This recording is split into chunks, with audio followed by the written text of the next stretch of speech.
Hello बच्चों, चलिए प्रश्न देखते हैं। प्रश्न हमें दिया है, डाउन सिंड्रोम की आवृत्ति में वृद्धि होती है जब माता की आयु होती है। विकल्प ए प्रथम गर्भावस्था के समय 35 वर्ष से कम, विकल्प बी प्रथम गर्भावस्था के समय 35 वर्ष से अधिक, विकल्प सी प्रथम गर्भावस्था के समय 40 वर्ष से कम, विकल्प डी प्रथम गर्भावस्था के समय 40 वर्ष से अधिक। तो यहाँ पे हमारे प्रश्न की मुख्य अवधारणा क्या है दोस्तों? आइए हमारे प्रश्न की मुख्य अवधारणा जानते हैं। हमें बताना है कि जो डाउन सिंड्रोम है, उस डाउन सिंड्रोम की जो आवृत्ति होती है, यानी कि उसके बार बार होने की जो है संभावना, वो उस आवृत्ति में वृद्धि कब होगी। माता की वो आयु हमें बतानी है जब आवृत्ति में वृद्धि हो जाती है। तो सबसे पहले तो डाउन सिंड्रोम की अगर हम बात करते हैं, डाउन सिंड्रोम जो है एक प्रकार का गुणसूत्रीय विकार है। कैसी समस्या है? गुणसूत्रीय विकार। यहाँ पे क्या होता है, मनुष्य में जो दैहिक गुणसूत्र होते हैं, तो 21वें दैहिक गुणसूत्र पर आकर एक गुणसूत्र और जुड़ जाता है, अतिरिक्त गुणसूत्र।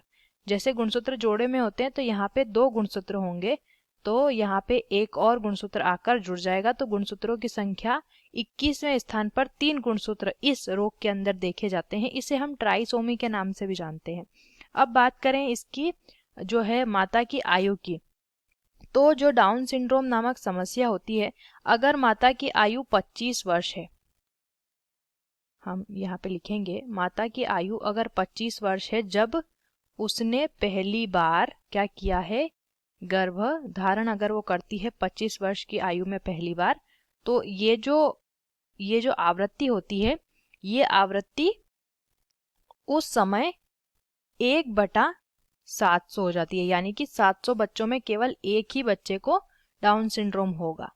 अगर ये आयु बढ़कर जो है कितनी हो जाती है, 40 वर्ष की हो जाती है, 40 वर्ष के समय अगर वो पहली बार गर्भधारण कर रही है, तो ये जो आवृत्ति होती है ये हो जाती है 1/100, यानी कि 100 बच्चों में एक बच्चे को होगा डाउन सिंड्रोम।